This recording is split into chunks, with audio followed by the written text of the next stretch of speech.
Listo, parece que ya está grabando. Perfecto. Muchas gracias.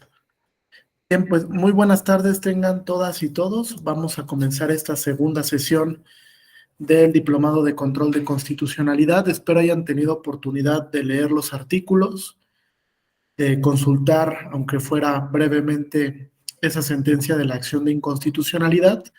Les voy a compartir la presentación. Voy a hacer un pequeño preámbulo acerca de cómo se ha conformado el bloque de constitucionalidad. Es un elemento muy importante para el modelo de justicia constitucional que se tiene en México y vamos a generar un debate a partir, primero, de los artículos de opinión que ustedes tuvieron la oportunidad de consultar y después de la resolución de la Corte, donde hay un punto muy importante para el modelo de control. La Corte hace dos consideraciones que son relevantes para la conformación del bloque.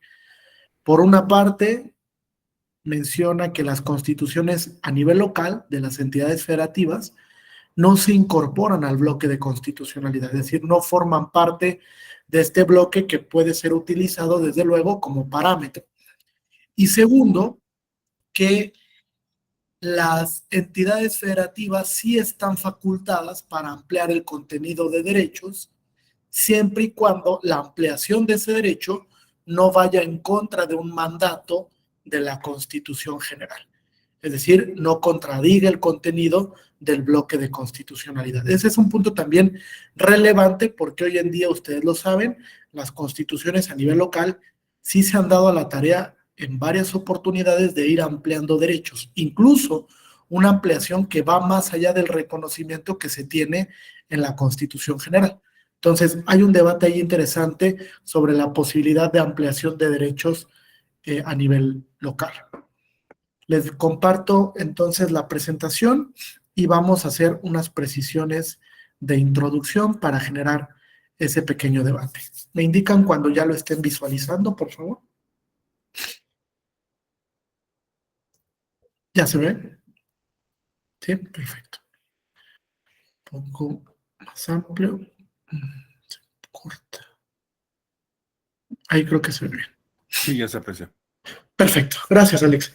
Bien, fíjense, la Suprema Corte, cuando tiene que interpretar el contenido del artículo primero a partir de la reforma constitucional de 10 de junio del 2011, pues se encuentra con un espacio de oportunidad para poder establecer cuáles son las normas que gozan de jerarquía constitucional.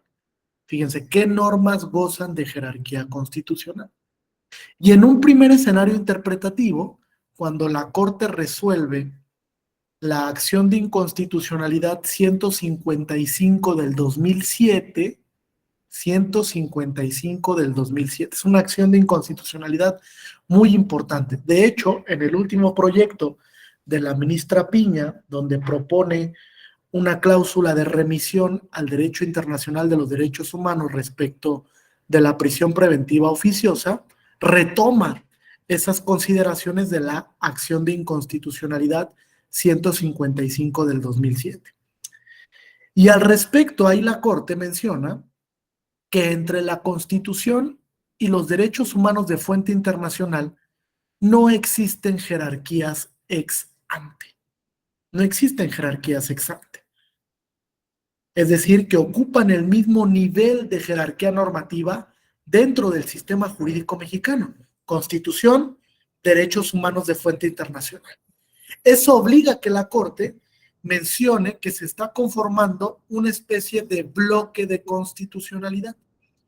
Ese bloque de constitucionalidad, desde luego, nos sirve para verificar la conformidad de todas las normas y de todos los actos en el sistema jurídico mexicano.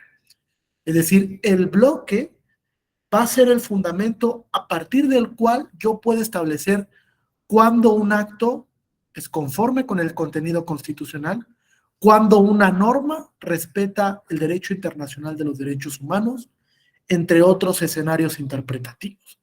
Esa primera impresión, si bien un tanto general, fue un correcto ejercicio interpretativo del artículo primero constitucional. No hay jerarquías, porque tampoco así lo pensó el poder reformador de la Constitución en el 2011.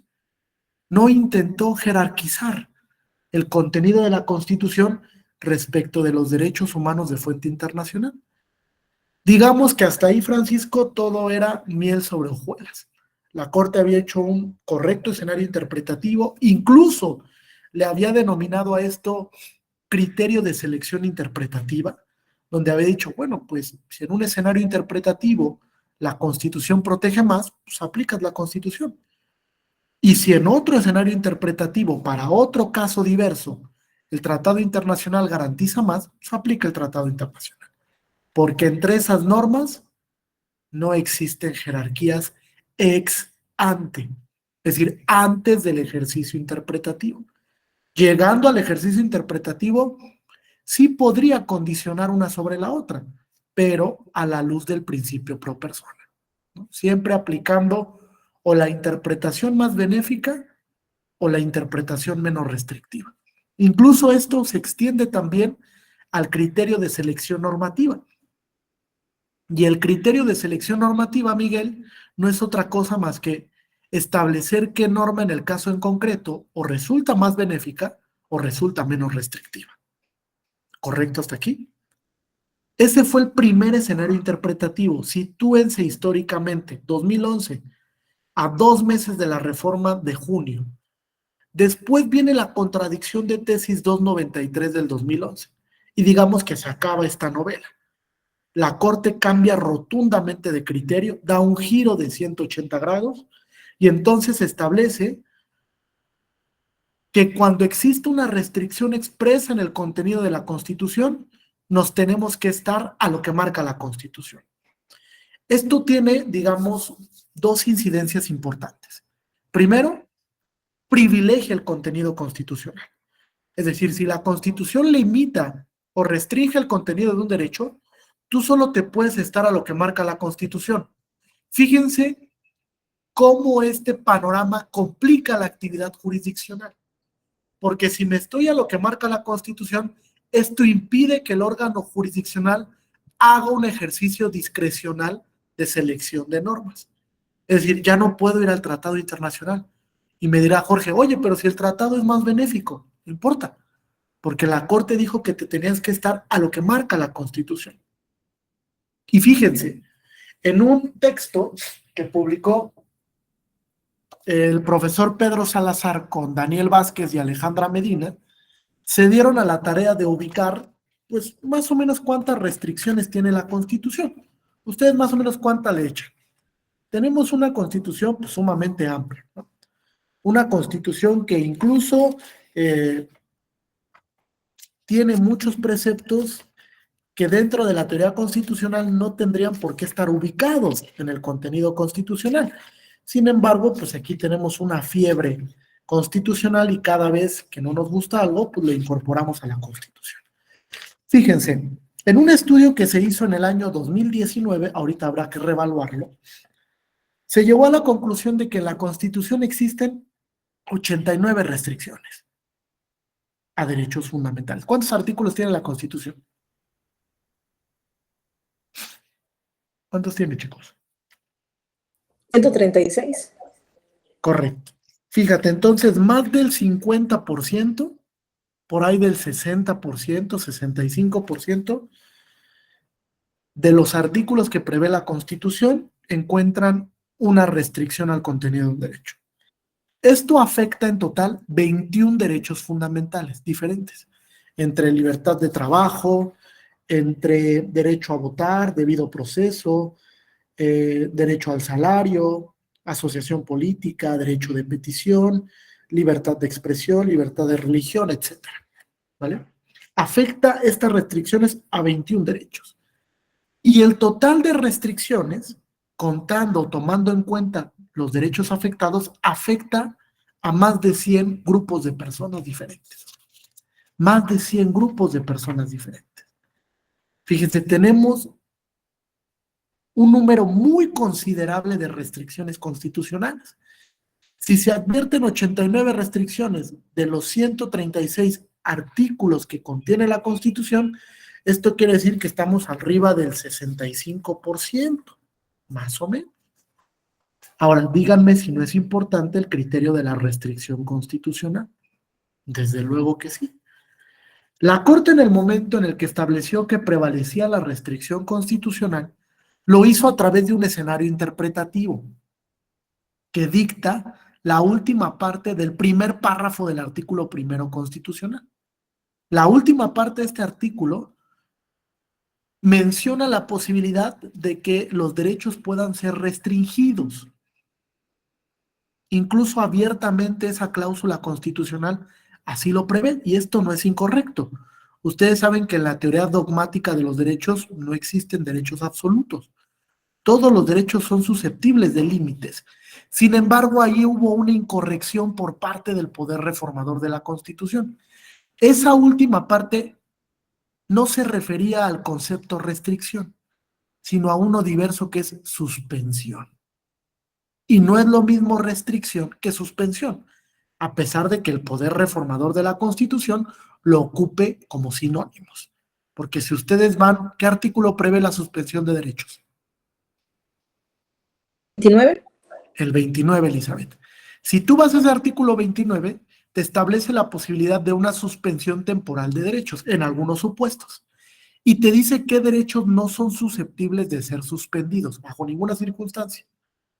Ese concepto suspensión se refiere a una posibilidad que tiene el Ejecutivo Federal a través de un mecanismo especial constitucional para poder establecer una suspensión temporal de derechos ante algún evento, como por ejemplo la COVID-19. Solamente que en México nunca hubo un decreto de suspensión de derechos, jamás. Se restringieron algunos, pero nunca el presidente de la República emitió un decreto para suspender provisional o temporalmente el ejercicio de derechos. Entonces, el juego de palabras es muy importante, porque pareciera que el poder reformador habla de restricción como sinónimo de suspensión cuando no lo son. No son sinónimos. La restricción aplica bajo un criterio de generalidad. Cuando el legislador en un debate abierto, en un pleno, dice, creo que tenemos que restringir este derecho por este fin constitucional. Y la restricción no tiene un carácter temporal. Se establece en una norma de carácter general. Dice, bueno, se limita este derecho por este fin constitucional. Y hay que tener necesidad, idoneidad y proporcionalidad en sentido estricto, que es el test de proporcionalidad. En cambio, la suspensión sí tiene un ámbito temporal. El Ejecutivo emite un decreto y dice, temporalmente estos derechos quedan suspendidos. ¿Hasta en tanto qué? Hasta en tanto que termine la pandemia por COVID-19, por poner un ejemplo. O hasta una fecha que va a establecer en ese decreto. Y ese decreto es revisable por la Suprema Corte de Justicia de la Nación, donde va a establecer si el decreto que emitió el presidente de la República fue correcto o no. Entonces la Corte confundió ese concepto de la última parte del artículo primero y dijo, ahí se refiere a restricción, entonces yo lo voy a interpretar en el sentido de que cuando haya una restricción expresa en la Constitución, prevalece la Constitución y pum, rompe con el bloque de constitucionalidad. Por eso es que el artículo que yo les pasé dice 2 parámetros de regularidad constitucional, porque la Corte, queriendo o no, generó 2 parámetros de control, uno con restricciones y uno sin restricciones constitucionales. Es decir, fíjense, en el modelo de control constitucional que tenemos hoy, el juez tiene 2 posibilidades, para que quede un poco más claro. ¿Quién se dedica aquí a la actividad jurisdiccional? ¿Quién es secretario o secretaria proyectista o hace sentencias o colabora de alguna manera en la generación de este tipo de documentos? ¿Nadie? Bueno, fíjense cómo funciona esto. Cuando existe una restricción expresa en la Constitución, el órgano jurisdiccional solo puede estar a lo que marca la Constitución. Es decir, ya no desaparece la cláusula de remisión hacia el tratado internacional. Ya no puede ir. ¿Qué restricción constitucional se les ocurre? En materia electoral, díganme una de la Constitución. Una que es histórica, la única restricción histórica de la Constitución. ¿Se acuerdan cuál es? los ministros de culto religioso, ¿vale? Los ministros de culto religioso no pueden ejercer su derecho a ser votados, salvo que se separen del cargo. Y la Constitución establece que ese es un principio histórico, el único principio histórico de la Constitución, ¿eh? Yo no sé si hoy en día ese principio histórico tiene justificación constitucional, pero por lo menos es el único que tenemos históricamente, que ha subsistido desde la creación en 1917. Entonces tenemos un principio que limita, restringe el derecho de los ministros de culto a ser elegibles. Es decir, no puedes ejercer tu derecho a ser votado salvo que te separes de ese culto o de esa religión. ¿Correcto hasta aquí? Si llegara un caso a un órgano jurisdiccional donde un ministro de culto levantara la mano y diga, yo quiero ser candidato a un cargo de elección popular, la única ventana de oportunidad interpretativa que tiene el juez es aplicar la Constitución. ¿Están de acuerdo? Porque hay una restricción. Y en consecuencia, ¿qué es lo que va a pasar? Pues que le va a negar el registro. ¿Sí? Fíjense, esto a pesar de que la Convención Americana no prevé restricciones en razón de un determinado culto o religión. ¿Qué artículo de la Convención reconoce el ejercicio de los derechos políticos? ¿Qué artículo? ¿Se acuerdan? No, a ver, abran su convención.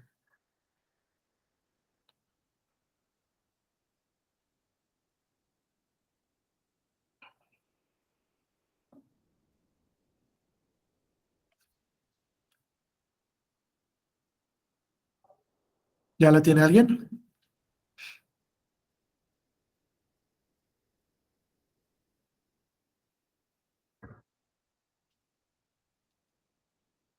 Sí, el artículo 23.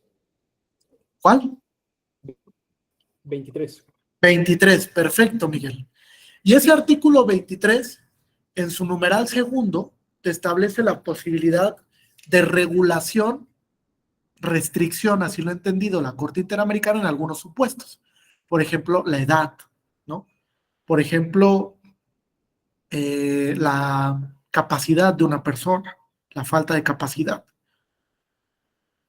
Esos supuestos que establece la Convención Americana, que es constitucional, ustedes lo saben, porque México suscribió ese tratado internacional, no restringe el derecho a ser votado en razón de pertenecer a un culto religioso o a una ideología religiosa. No lo prevé. Si ustedes hicieran un escenario interpretativo en sentido amplio y yo les dijera, ¿qué protege más para el ministro de culto y su ejercicio a ser votado? ¿Lo que dispone la Constitución o lo que prevé la Convención Americana?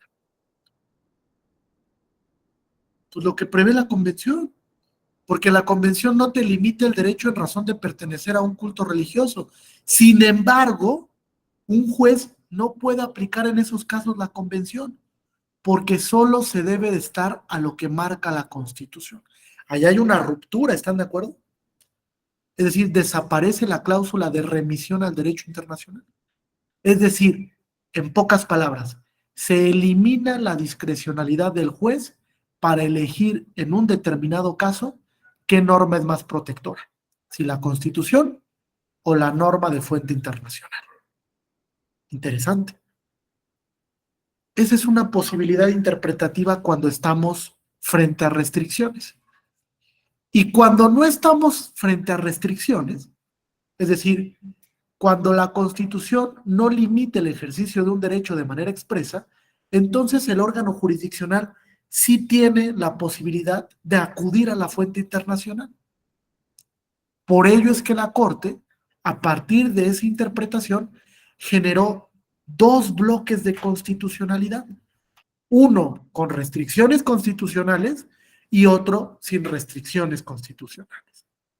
Así lo hizo, a partir de esa contradicción de tesis. Ahora, todavía se pone más interesante el asunto y desde luego más reflexivo. Si ustedes se dan cuenta, la Corte nunca habla de bloque de constitucionalidad, ¿están de acuerdo? Perdón. La Corte habla de algo que denomina parámetro de control de regularidad constitucional, ¿sí? Como si bloque y parámetro fueran lo mismo. Y esto es una incorrección técnica. El bloque es una cosa y el parámetro es otra totalmente diversa. Mientras el bloque es toda esta conjunción, fíjense, el bloque es toda esta conjunción. Normas que integran el bloque. La Constitución General, las normas de derechos humanos de los tratados internacionales, la jurisprudencia nacional en materia de derechos humanos y la jurisprudencia interamericana. Eso forma el bloque, Alberto. Todo el bloque de derechos. De ese bloque va a haber solo una parte que te sirva para enjuiciar una norma. Por ejemplo, si una persona somete a consideración de un órgano jurisdiccional que una norma es discriminatoria, pues no me sirve todo el bloque para el análisis constitucional, ¿están de acuerdo? Tengo que elegir qué normas del bloque me sirven para ese análisis. Pues de entrada el artículo primero, ¿no? Quinto párrafo. El artículo 1.1 de la Convención, el artículo 24 y tal vez de otros tratados internacionales que reconozcan el principio de igualdad, ¿correcto? Ya elegí, ¿están de acuerdo? Ese ejercicio de selección es donde el órgano jurisdiccional dice, a ver, para este ejercicio que me están planteando, yo elijo la norma 1, la norma 2 y la norma 3. Ya las seleccioné. Esas normas que yo elegí se convierten en mi parámetro de regularidad. Ya son mi parámetro. Ya dejaron de ser bloque para convertirse ahora en parámetro. ¿Y por qué es parámetro? Porque perimetralmente, si la norma que está aquí abajo quiere subsistir en el sistema jurídico mexicano, tiene que respetar estas que están aquí, que tienen otra jerarquía. Si hay compatibilidad, la norma subsiste. Si la norma es contraria al contenido de estas normas del parámetro, entonces se declara su inconstitucionalidad.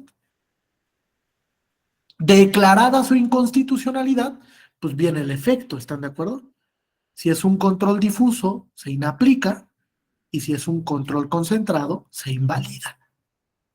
¿De acuerdo? Entonces, una cosa es el bloque y otra cosa es el parámetro. Sin embargo, para la Corte, bloque y parámetro son sinónimos. Otro error de teoría constitucional. ¿Cuántos van hasta ahorita en estas dos clases? 5 o 6 errores de teoría constitucional, por lo menos. Y fíjense, eso ha provocado todo un descontrol constitucional, porque si la Corte no se pone de acuerdo, imagínense todos los demás órganos jurisdiccionales. Pues cada quien hace lo que quiere, como entiende, o como le entiende a la Corte, porque habrá órganos que lo entiendan de una manera, otros que digan, no, pues para mí es el parámetro, otros no, pues para mí es el bloque. La Corte ha cometido muchas incorrecciones en este tema. Y las incorrecciones se han dado en virtud de que no ha habido consensos en el Pleno de la Corte sobre cuál es el lugar de los tratados internacionales en el sistema jurídico. No hay consensos. Fíjense, hoy en día cabe la posibilidad de que un tratado internacional esté supeditado a la Constitución. Hoy en día, a pesar de que pues, el poder reformador de la Constitución buscó constitucionalizar esos derechos. A pesar de eso, hay tratados que quedan sujetos a lo que marca la Constitución, tratándose de restricciones. Entonces, ha complicado mucho el tema sobre el debate del modelo, porque en el modelo de justicia constitucional en México, pues va de la mano cómo entendemos la norma que me va a servir para el control constitucional. Entonces, si no se pone de acuerdo la Corte en este tema, esto va a seguir generando un descontrol para todos los órganos jurisdiccionales. Si se dan cuenta, a veces los órganos jurisdiccionales tampoco se animan a hacer control de constitucionalidad y mucho menos de convencionalidad. Mucho menos. Es más, es complejo que un órgano jurisdiccional atienda el contenido de una jurisprudencia interamericana.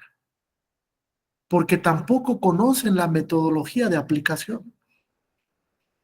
Entonces, hay muchos retos hoy en día, muchos retos a casi 12 años de la reforma constitucional en materia de derechos humanos.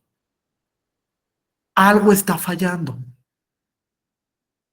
Y me parece que la Corte, como último intérprete de la Constitución, ayer lo veíamos con Kelsen cuando crea el Tribunal Constitucional, debe de tratar de esclarecer este tema para que realmente el operador jurisdiccional se anime a realizar poco a poco control constitucional y control de convencionalidad. No solo la Corte o la Sala Superior, el resto de las autoridades jurisdiccionales, para que realmente hablemos de que funcione el sistema, el modelo, perdón, híbrido que tenemos en el sistema jurídico mexicano, concentrado por la Suprema Corte y difuso por el resto de las autoridades jurisdiccionales. ¿Vamos bien hasta aquí? ¿Alguna duda o pregunta? Alberto, adelante. Tal maestro. Entonces, únicamente podríamos decir que el bloque de constitucionalidad sería todos los ordenamientos jurídicos que contemplan o que es el bloque, y el parámetro podría ser entonces el articulado en particular, digo, para tratar de entenderlo en palabras un poquito más llanadas, ¿no? Así es correcto, así es. O sea, tú Ok. tienes todo tu bloque. Y de todo ese bloque, que es un mundo, imagínate, 210 tratados en materia de derechos humanos, más la Constitución, más la jurisprudencia interamericana que tiene más o menos 400 casos contenciosos y alrededor de 40 opiniones consultivas. Eso se suma al bloque, más toda la jurisprudencia nacional, imagínense. Hablando, maestro, respecto de las opiniones consultivas, la Corte Interamericana tiene dos grandes funciones, ¿no? La contenciosa y la consultiva. Correcto. Esto pues, viene en el Pacto de San José, famoso Pacto de San José. Ahora, las opiniones consultivas son jurisprudencia por parte de la Corte. Así es jurisprudencia consultiva. Ok. Y es vinculante, Alberto. Sí, de hecho, en algún momento yo hice algún diplomado en la Suprema Corte sobre este tema, bueno, sobre derechos humanos. Hice mi tesina respecto de una opinión consultiva no recuerdo el número, era sobre las cuestiones de migrantes. A lo mejor usted tendrá. 28. Ajá.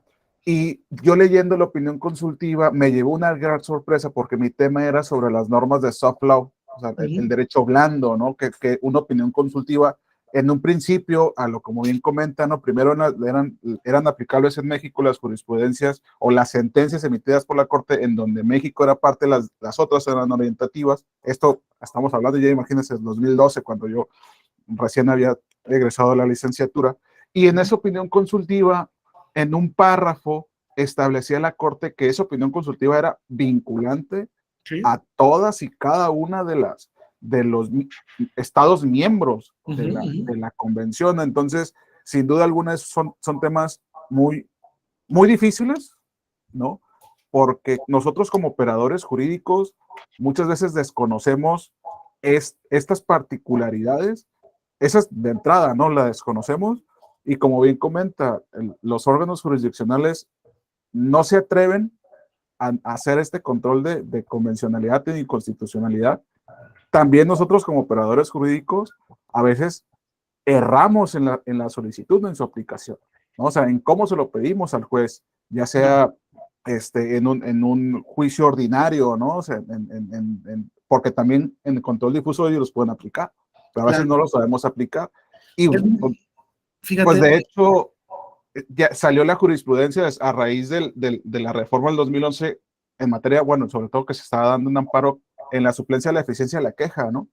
Que en amparo a todos los abogados, y te solicito la suplencia de la eficiencia de la queja en todos los derechos humanos, ¿no? Y la Corte que dijo, no, espérate, no basta que tú me pidas la aplicación de derechos humanos, pues haz un razonamiento lógico jurídico detrás de esa aplicación, ¿no? Gracias. Sí, claro. Se ha vuelto muy complejo el tema porque se ha ampliado muchísimo la posibilidad de aplicación normativa de los derechos humanos. A partir de estos casos de la Corte Interamericana, que ahora son vinculantes en su totalidad, haya sido México parte o no de la opinión consultiva o del caso contencioso, pues el operador jurisdiccional ha tenido que entrar en una dinámica totalmente diferente. Imagínense, a eso le pueden sumar, como dice Alberto, el llamado soft law, donde hay casos donde los operadores jurisdiccionales se apoyan de opiniones que emiten organismos internacionales, como los comités de Naciones Unidas, como las reglas de Tokio, por ejemplo, que son soft law, sobre el tema de internamiento, y que los operadores jurisdiccionales hoy en día pues lo ocupan para resolver los casos.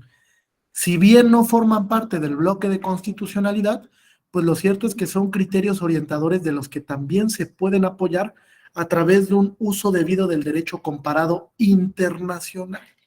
Entonces, esto se ha vuelto muy complejo. Hoy en día, ser juez a ser juez es muy complejo. O sea, ser un buen juez o una buena juez, realmente preparado para estos temas, se ha vuelto en el escenario interpretativo y argumentativo muy complejo. Demasiado, sobre todo para los temas de control constitucional y de control de convencionalidad. Y fíjense, les voy a poner la cerecita del pastel, como les decía ayer. Cuando parecía que la Corte ya terminaba de discutir estos temas de parámetro, cómo se integraba, qué vinculación tenía la jurisprudencia interamericana, le llega un caso a la Corte muy interesante, porque cuando se forma el poder constituyente de la Ciudad de México, ustedes lo recordarán, en el año 2015, donde dice, a ver, vamos a formar un congreso constituyente para crear la primer constitución de la Ciudad de México. Y entonces se reúnen una serie de personajes, algunos de muy buen calado, otros que dejaban mucho que desear, y empiezan a discutir la conformación de la Constitución. Y se le ocurrió a alguien, no sé quién, poner en el artículo primero de esa Constitución que la Constitución de la Ciudad de México formaba parte del parámetro de control de regularidad constitucional. A alguien se le ocurrió, lo ha de haber escuchado por ahí. Dijo, pues tú ponle que forma parte del parámetro. Bueno, pues le ponemos. Y entonces viene una acción de inconstitucionalidad y la Corte tiene que resolver ese tema. En particular, la pregunta medular que se le hacía a la Corte es, Corte, ¿las constituciones locales forman parte del bloque de constitucionalidad? Y la Corte entró en un tema muy complejo, primero de federalismo, ¿no? De qué puede incluirse en una constitución local y qué no. Y segundo, de la distribución del control constitucional, porque hoy en día el control constitucional es muy complejo, ¿eh? Yo solo hablé del control constitucional, digamos, en términos muy generales, pero también existe algo que se llama justicia constitucional local, ustedes lo deben de conocer, donde las entidades federativas tienen tribunales constitucionales y tienen medios de control constitucional a nivel local, como en la Ciudad de México, en Oaxaca, en Nayarit, en Chiapas, etcétera, donde existen el Estado de México, tribunales constitucionales que desahogan una serie de mecanismos de control abstracto, incluso como una acción de inconstitucionalidad a nivel local, como un juicio de amparo pequeño, como en Veracruz, que existe una acción de tutela de derechos humanos, en la Ciudad de México también. Entonces, esto ha vuelto muy complejo el tema. Y cuando se le preguntó a la Corte si las constituciones locales se podían incorporar al bloque de constitucionalidad, la respuesta categórica fue no. Y fíjense el fundamento. No creo que la respuesta haya sido incorrecta, pero sí el fundamento no fue del todo afortunado, o la justificación. La Corte dijo, no forman parte del bloque porque el bloque solo lo conformo yo. Es decir, yo voy a decir qué forma parte del bloque y qué no. Un congreso a nivel local no va a decir que su constitución forma parte del bloque, porque esa tarea interpretativa solo me toca a mí, es decir, solo a la Suprema Corte. ¿Qué opinan? Imagínense que a un tribunal constitucional local se le ocurre decir que su constitución forma parte del bloque. ¿Puede hacerlo? ¿O sí solo lo puede hacer la Corte? Es decir, ¿la Corte tiene el monopolio de decir qué está dentro del bloque y qué no? ¿O lo podemos distribuir? Fíjense, el temor de la Corte fue, a ver qué opinan. La Corte dijo, es que si yo dejo que las entidades federativas incorporen sus constituciones al bloque, voy a tener 32 bloques diversos de constitucionalidad. 32, uno en la Ciudad de México, uno en el Estado, otro en Aguascalientes, etcétera. Eso está mal. O sea, ¿está mal tener 32 bloques de constitucionalidad diversos? Fíjense, es muy interesante la pregunta, ¿eh? Porque yo les dije, ¿cabe la posibilidad de que en una constitución local se amplíen los derechos? Sí, hay muchos ejemplos de esto. ¿Quién es de Michoacán aquí? Nadie es de Michoacán. Ah, Jorge es de Michoacán. Jorge, tú sabes que en la constitución local se estableció la gratuidad hasta nivel superior, ¿no? Hasta nivel universitario. Hubo por ahí una reforma en 2018, si no me falla la memoria, 2017, donde se estableció que en las universidades a nivel local no se iba a cobrar nada. Las universidades públicas, desde luego. Eso no está en el artículo 3º constitucional. Es una ampliación de derechos de la Constitución de Michoacán. Y fíjense, la Corte dijo sí, sí puede. O sea, Michoacán, como entidad federativa que forma parte de un federalismo, sí puede ampliar el derecho a la educación gratuita en su constitución local. Solo le va a aplicar pues, a la gente que vive en Michoacán, ¿verdad? Si ustedes no viven ahí, no les aplique ese beneficio. Entonces, si las constituciones locales pueden ampliar los derechos más allá de lo que marca la Constitución General o lo que marca un tratado, ¿será incorrecto que la Constitución local se incorpore al bloque? ¿Cuál es la finalidad del bloque? ¿Quién me la dice? La más importante. Sí, Samuel. No te escuchamos. No, se escucha como ruido, ¿verdad? ¿Ya se escucha ahora? Es la de brindar la protección más Sí, ya amplia te al escuchamos. ciudadano o al individuo, ¿no?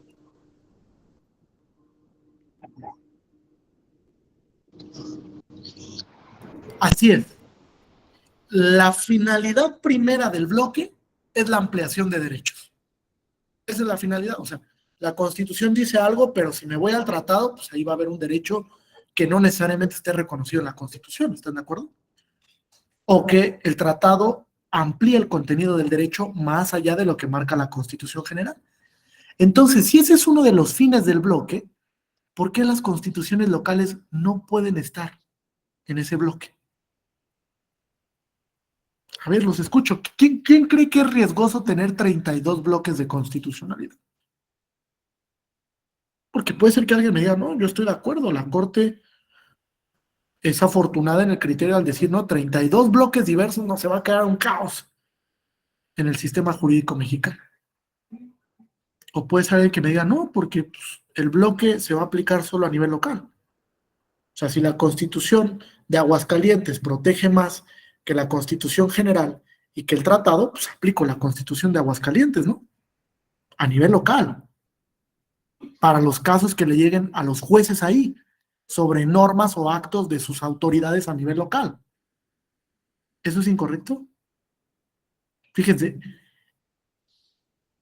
aquí le doy totalmente la razón al profesor Nogueira Alcalá.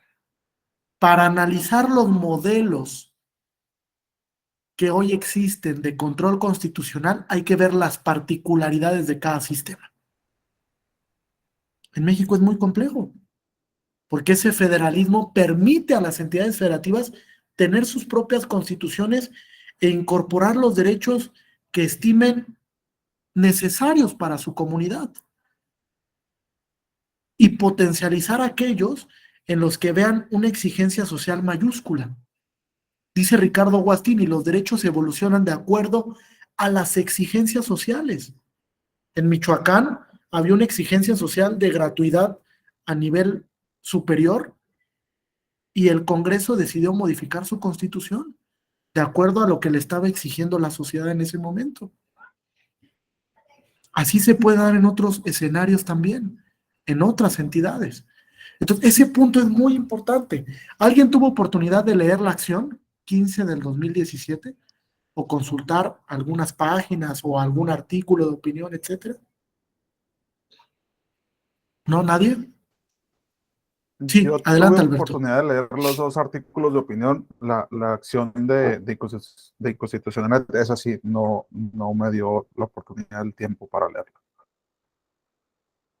A mí, retomando la pregunta que hace maestro respecto de la complejidad que pudiera haber de existir 32 bloques, ¿no?, de constitucional.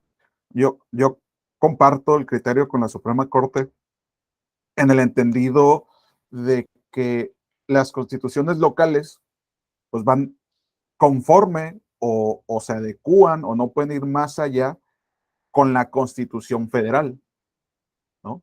O sea, no pueden restringir más allá de lo que establece la Constitución. Yo no considero y sin duda alguna, y como bien comentando, por ejemplo, hay estados o entidades federativas en donde se ve el derecho humano al agua, ¿no? En mi entidad federativa Baja California no lo contempla la constitución local.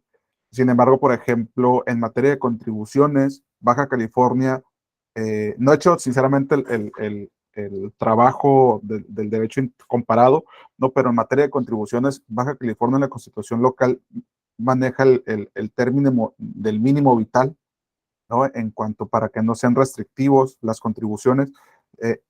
Un vocablo o un derecho que nace a raíz de una jurisprudencia de la Suprema Corte, ¿no? Entonces, no creo que existan muchos bloques, sino que en términos generales, en materia federal, están contemplados casi todos los derechos, ¿no?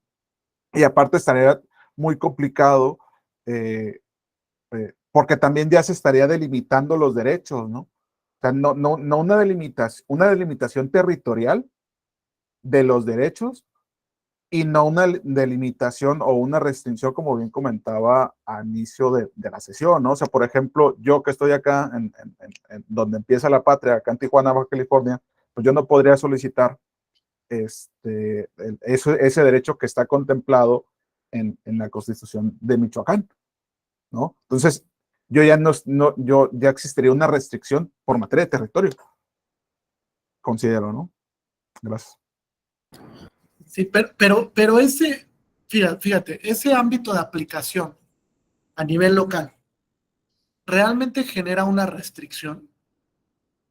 Fíjate, es interesante esa pregunta, porque la conclusión a la que arriba en un inicio la Suprema Corte es que las entidades federativas sí pueden ampliar derechos siempre y cuando no vayan en contra de un mandato de la Constitución General.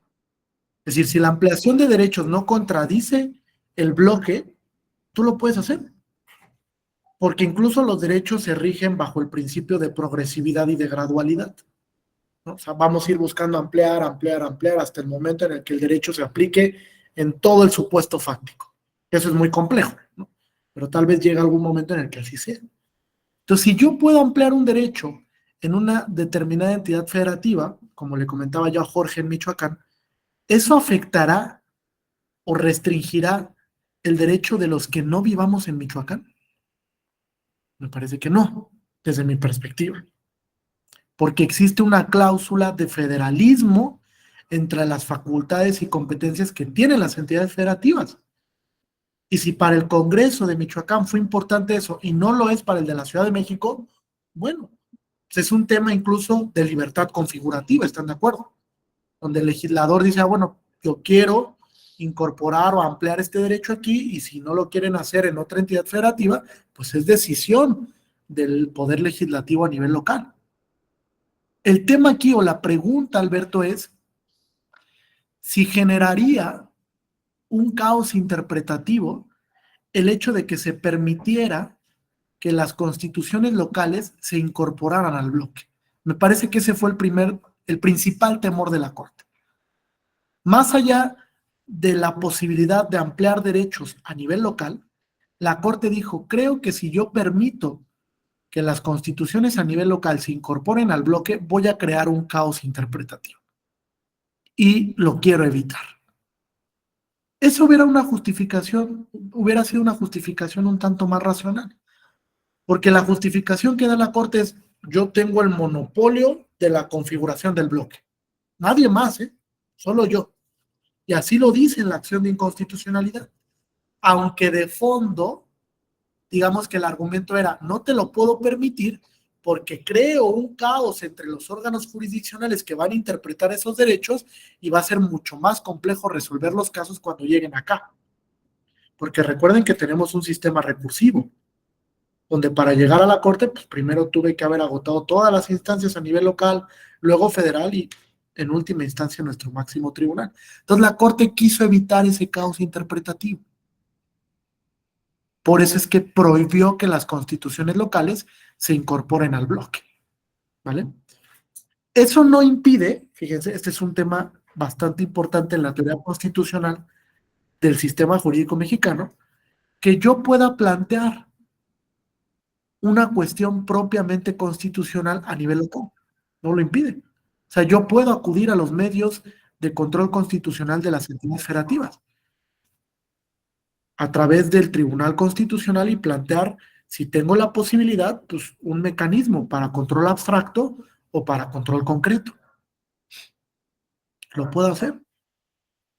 Muchos de ellos son optativos, pero no impide que yo antes de judicializar a nivel federal un asunto, pueda concurrir a la justicia constitucional a nivel local.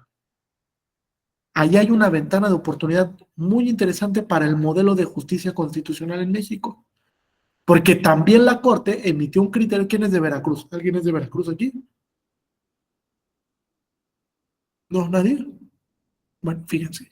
La Corte emitió un criterio en el año 2000, ya tiene bastante tiempo, donde estableció que no era obligatorio ir a los medios de control constitucional local. Es decir, es optativo. Si quieres, vas. Si no quieres, no vas. Y eso, de alguna manera, envió un mensaje para que la ciudadanía o el abogado, la abogada, pues no utilizara los mecanismos de control constitucional de las entidades federativas. Hoy en día están en desuso. Solo díganme, ¿quién de aquí ha planteado en alguna ocasión una cuestión constitucional a través de un tribunal constitucional local? Samuel. Bueno, Samuel dice que sí. Pero prácticamente los tribunales de justicia constitucional a nivel local están desdibujados. Desdibujados totalmente. No se utilizan y cuestan mucho dinero. En la Ciudad de México tenemos una tremenda sala constitucional que no se usa, que estadísticamente ha resuelto 10 o 15 asuntos desde su implementación en el 2018. Ya 5 años de esa implementación. No sirve esa sala constitucional. Entonces, hay que apostarle un tanto por la justicia constitucional, pero la labor de fortalecer esa justicia constitucional también en gran medida le toca a la Suprema Corte. La Suprema Corte tiene que enviar un mensaje también de confianza de la justicia constitucional local. Y por ahí se ha hablado de una reforma a los artículos 115 y 116 para establecer que todas las entidades federativas cuenten con un tribunal constitucional local y con mecanismos de control, por lo menos los mínimos, que sería un juicio de amparo a nivel local, una acción de inconstitucionalidad y una controversia constitucional a nivel local, sobre problemáticas locales. ¿Vale? Es interesante.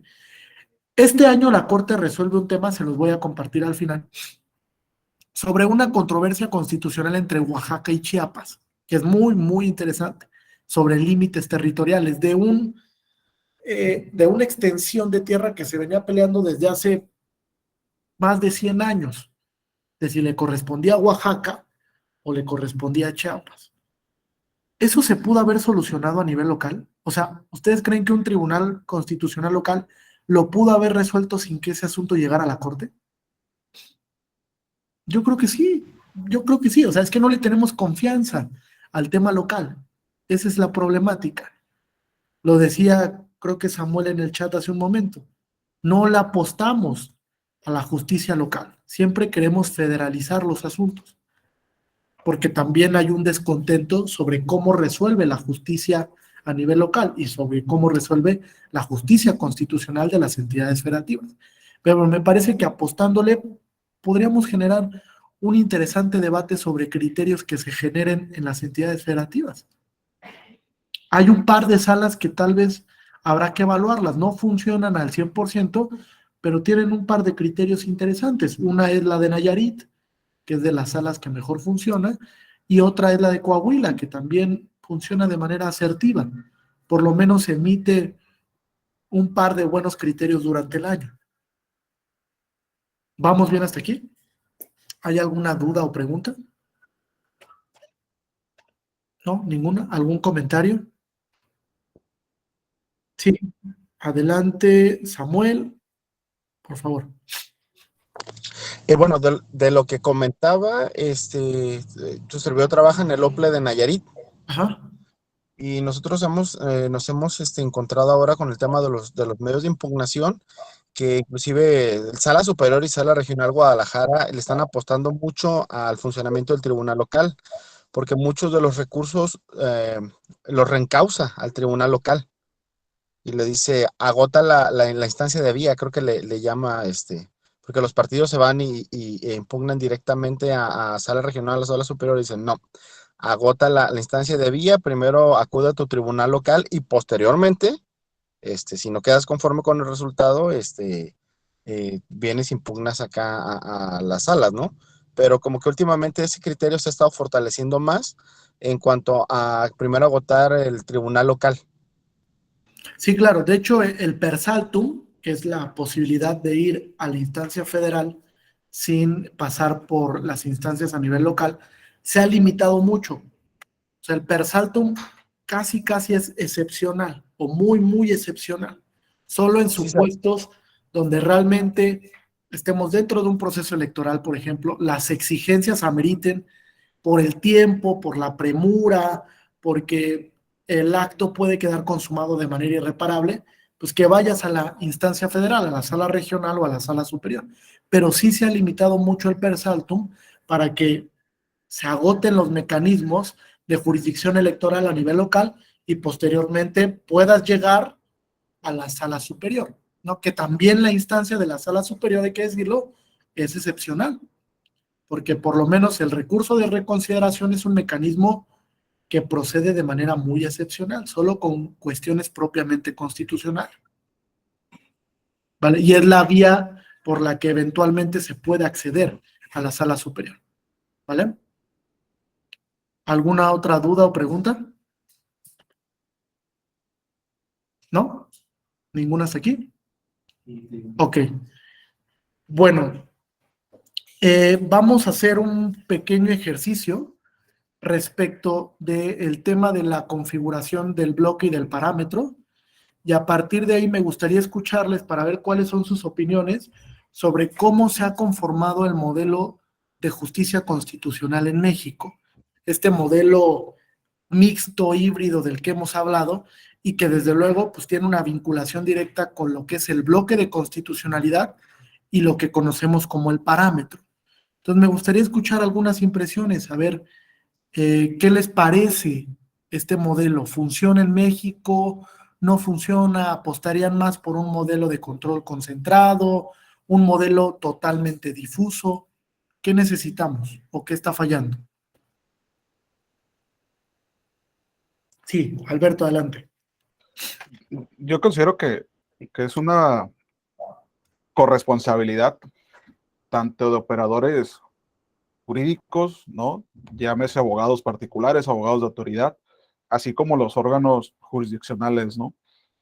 A mí me parece acertada el control concentrado de constitucionalidad, así como también me parece muy acertado el control difuso, tanto de constitucionalidad como de convencionalidad, en ambos sentidos, ¿no? Eh, y también creo yo que los operadores jurídicos fallamos, insisto, ¿no? En los medios ordinarios, ¿no? O sea, llámese materia civil, materia penal, materia laboral, mercantil, porque al final, en este control difuso, nosotros podemos solicitar el control tanto difuso de la Constitución y de la Convención al juez ordinario, ¿no? O sea, en materia administrativa incluso.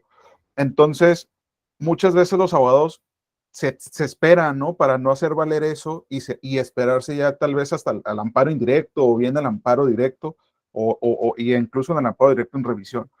Entonces, a mí me parece acertada el método, el sistema que impera en México, y sin duda estos ejercicios por parte, por ejemplo, del Tribunal, ¿no?, Electoral en estos cursos abiertos, plurales, en donde académicamente se pueden dar puntos de vista, a lo mejor que no libremente nos atrevemos, ¿no? Entonces creo yo que es una corresponsabilidad, ¿no? Entonces, y nosotros como operadores jurídicos tenemos esta obligación de estar actualizados, ¿no? Que me parece excelente, creo que hace falta mucho por, por avanzar, pero creo que vamos al menos en la ruta acertada. Y aparte la Suprema Corte sin duda alguna a veces se equivoca, en otras recompone, pero actualmente nosotros ya podemos solicitar el test de proporcionalidad, la ponderación, la colisión de derechos. En un caso en particular yo tuve un asunto así muy similar, ¿no? Y yo le pedí al juez de distrito, estamos ante una colisión de derechos, ¿no? O sea, tú pondera, pues nosotros estamos, vaya, ¿no?, una cuestión de legalidad y el juez de distrito quería que hiciéramos otras cosas, ¿no? Yo no estoy diciéndote que no quiero hacer lo que tú dices, pues únicamente pues haz una ponderación, haz la confrontación y resuelve nada más, ¿no? Entonces creo yo que poco a poco vamos avanzando, sin duda alguna hace falta mucho camino, pero creo que estamos en camino, ¿no? Fíjate, Alberto, esto da pauta para dos preguntas, a ver qué opinan. La primera, voy, Tere, te doy la palabra. La primera, ¿qué retos visualizan ustedes para el control difuso?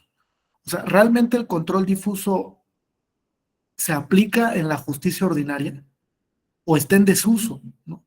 Porque también lo cierto es que, uno, los planteamientos del abogado o la abogada postulante para el control difuso, pues en muchas ocasiones no son los más afortunados, ¿no? Y en segundo, creo que los órganos jurisdiccionales no han entendido cuál es la obligación del control ex oficio, que se fijó desde el expediente varios 912 del 2010, ¿no? O sea, ex oficio es, aunque no te lo planteen, si tú prima facie puedes visualizar que una norma contradice el bloque, haz el control. Muy pocos órganos jurisdiccionales se animan a hacer esto. Y esto a propósito de algunas cuestiones que pueden ser complejas para la actividad jurisdiccional. Les pongo un ejemplo, el tema de la prisión preventiva oficiosa. Ustedes saben que la salida fácil de la prisión preventiva oficiosa es aplicarla de conformidad con el artículo 19 constitucional. Pero por ahí hay un juez del norte del país que se animó a realizar un control ex oficio de convencionalidad y a no aplicar la prisión preventiva oficiosa, sino aplicarla a la luz del principio de proporcionalidad, como lo ha dicho la Corte Interamericana desde el caso Chaparro Álvarez, ¿no? La prisión preventiva solo se aplica a la luz del principio de proporcionalidad, cuando hay un fin, cuando es idónea, necesaria y proporcional en sentido estricto. Si no, no la apliques. Un juez se animó a un juez federal a no aplicarla, y en la revisión un tribunal colegiado de circuito confirmó la determinación del juez federal. Es interesante porque fíjense, cuando se animan ese tipo de cosas surgen nuevos criterios. Y el hecho de que surjan nuevos criterios ayuda a la labor interpretativa. Pero también si no se plantean, si los órganos jurisdiccionales no se animan al ejercicio, difícilmente vamos a llegar a esos escenarios interpretativos. Fíjense, a alguien se le ocurrió plantear ante la Suprema Corte que la prisión preventiva oficiosa podía ser inconvencional.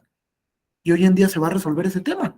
A alguien que a lo mejor en su momento dijeron, no, estás loco. O sea, la prisión preventiva está en la Constitución. Bueno, ¿y ha provocado un cambio de criterio? Puede ser que la Suprema Corte determine que efectivamente la prisión preventiva oficiosa va en contra de los estándares interamericanos. Entonces, si no nos animamos a estos ejercicios, no vamos a lograr el cambio de criterio que queremos. Y sobre todo articular, eso es algo que a mí me preocupa mucho, articular de manera correcta el modelo de control. No lo hemos articulado de manera correcta.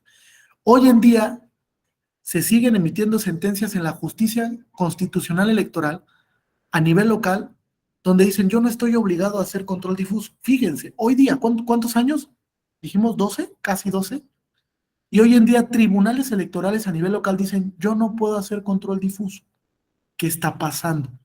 No estamos articulando debidamente el modelo de control.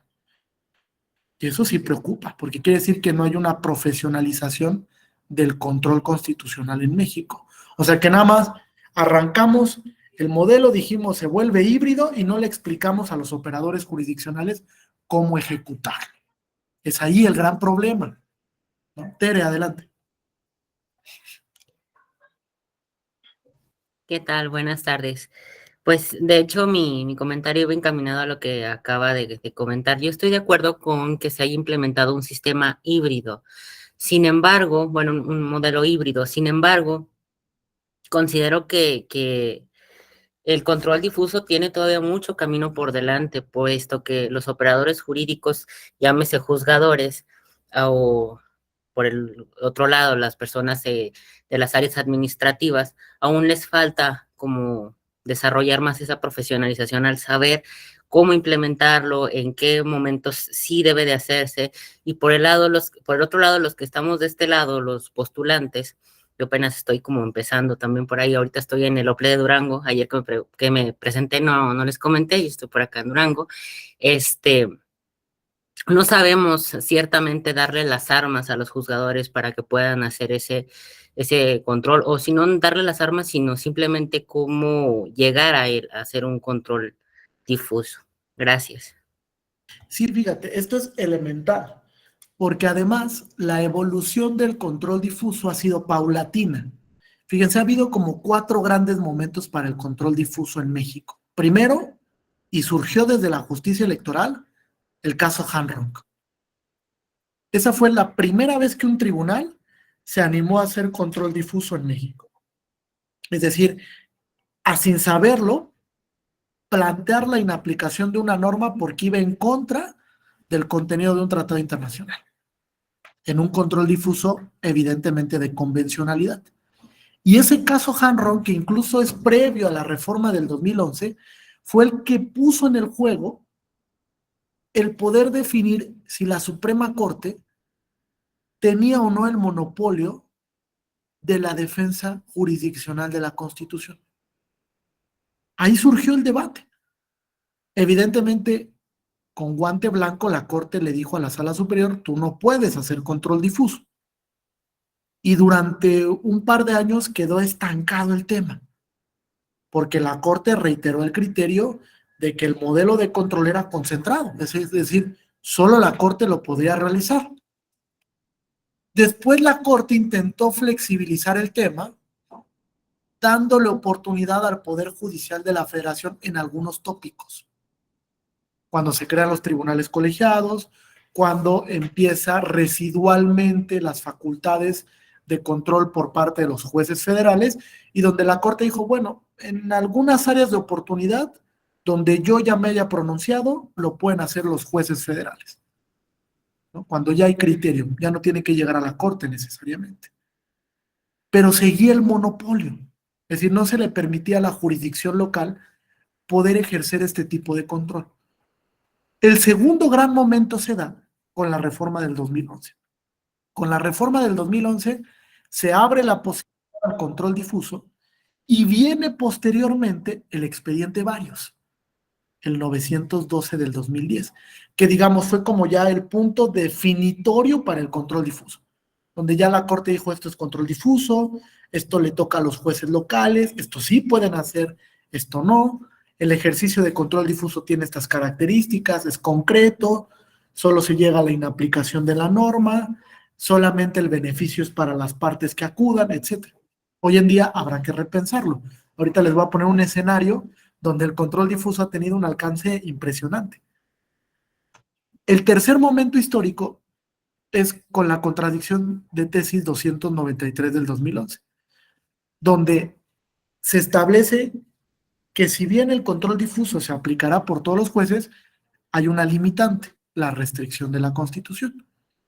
Y el último gran momento, que incluso le hemos llamado el leading case de la 11ª época, fue como el caso más importante que hasta ahora ha resuelto la Suprema Corte en los casos de control constitucional, sobre todo por la importancia que tiene el ejercicio que hizo la Corte en ese momento y también por la relevancia del cambio de criterio jurisprudencial, porque la Corte se había mantenido en un criterio un tanto apagado, donde incluso ustedes lo conocerán, que le dijo a los tribunales colegiados de circuito, ustedes solo pueden hacer control difuso respecto de las normas que rigen el procedimiento de amparo, ¿se acuerdan?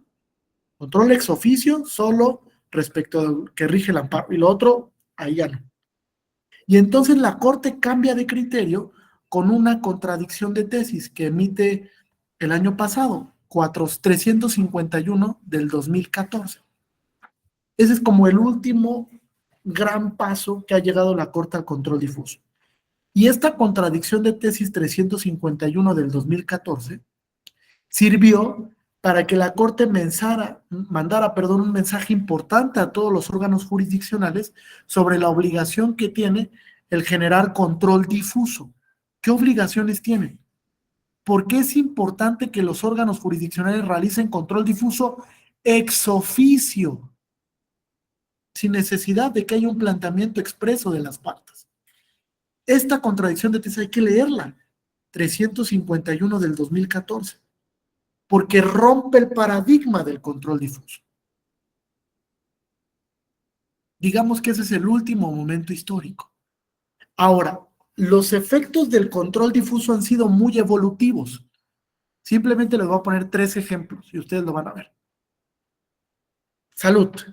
En el caso Hanrock, evidentemente se dio un beneficio interpartes, ¿están de acuerdo? Solamente para ese candidato que buscaba ser aspirante a la gobernatura de un estado. Después vino en la justicia electoral el llamado interés tuitivo. ¿Alguien lo había escuchado? Interés tuitivo.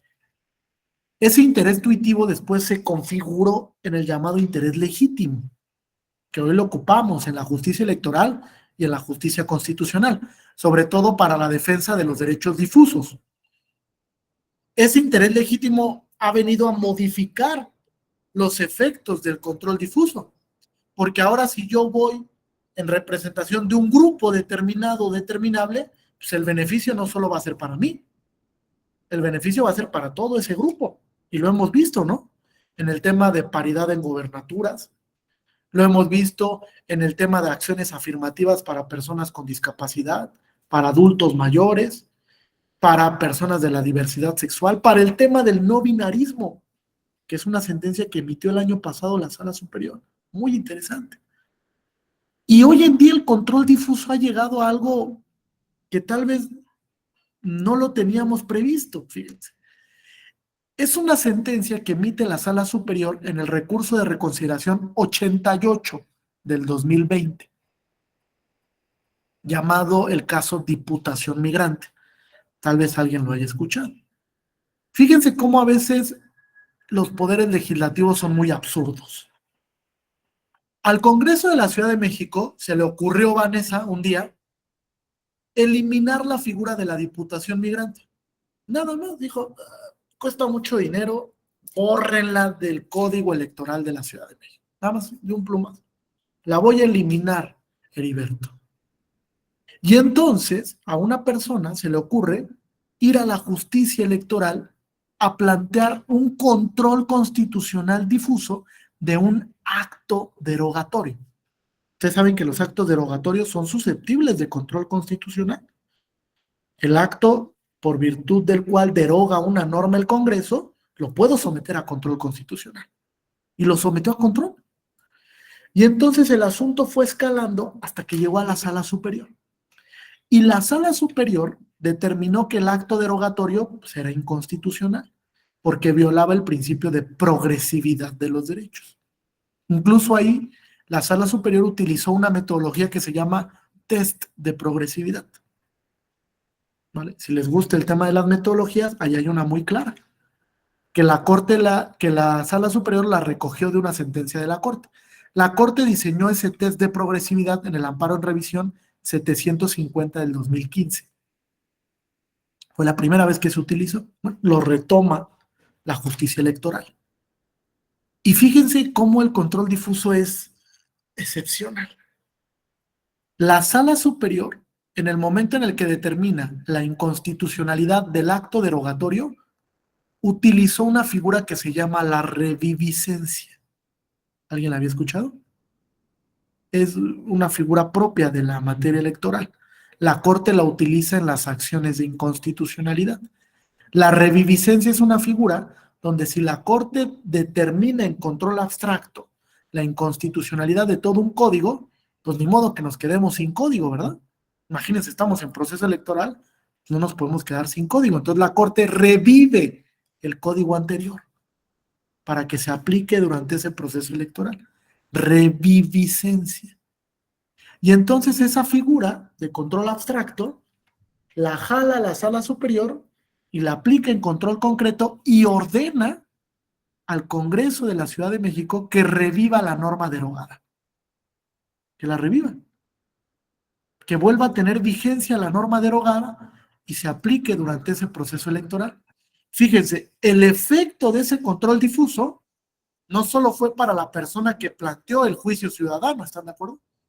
Fue un efecto general prácticamente. O sea, para todos aquellos que estuvieran en aptitud de ocupar un lugar en el Congreso de la Ciudad de México vía diputación migrante. Y fue un control difuso. Hasta eso ha evolucionado el control difuso hoy en día. Y el interés legítimo nos ha servido para ampliar el tema del control difuso muchísimo. Y hoy en día se ocupa. Entonces, es muy interesante cómo ha evolucionado el tema de control. Ahora, viene otra pregunta, un tanto provocadora. ¿Ustedes qué expectativa le ven al control concentrado, al que realiza la Corte? ¿Creen que la Corte ha hecho una buena labor en control concentrado? ¿Que habrá que reevaluar a la Corte en este 2023? Sobre todo porque estamos en la 11ª época. Comenzando, hace poco comenzó la 11ª época. Y con esta nueva integración de la Corte, pues pareciera que aspiramos a mejores escenarios interpretativos. Yo les planteé 5 temas donde la Corte ha sido medio intermitente, ¿no? O donde hay medio claroscuros por parte de la Corte. Algunos, evidentemente, donde hay un protagónico de la Corte, sobre todo en temas de derechos, libertad, en temas, por ejemplo, del principio de igualdad, de derechos de familia, de derechos reproductivos, pero también otros donde la Corte ha sido muy intermitente. Fuerzas Armadas, medio ambiente, política de electricidad, prisión preventiva, etc. Entonces, ¿qué le mejoraríamos al control concentrado que se realiza en México? O nada le mejoraríamos, nos quedamos como estamos. La Corte funciona estupendamente bien. ¿Qué le apostarían? Yo les dije, fíjense, Kelsen en este librito, que yo les recomiendo leer, La garantía jurisdiccional de la Constitución, que es más bien un artículo de opinión, ¿no? Que escribe en 1928. En este texto Kelsen propone el método de elección de los jueces que iban a integrar el Tribunal Constitucional. Se llama La garantía jurisdiccional de la Constitución. Está gratuito en el Instituto de Investigaciones Jurídicas de la UNAM. Kelsen propone el método. Dice, bueno, la posibilidad del método es, pues, de entrada, que venga una participación del Parlamento y del Poder Ejecutivo. Pero, Kelsen dice, el tribunal tiene que ser autónomo. No puede pertenecer a la división tradicional. Es decir, es el primer antecedente de la configuración de los llamados órganos autónomos. Ese es el primer gran antecedente, el Tribunal Constitucional. ¿Qué le apostamos entonces? ¿O qué le cambiamos a la aplicación del control concentrado? La metodología, el método de selección de quienes integran ese tribunal, los casos de control abstracto. ¿Estarían ustedes de acuerdo en que la Corte fijara una política judicial de casos, como en Estados Unidos?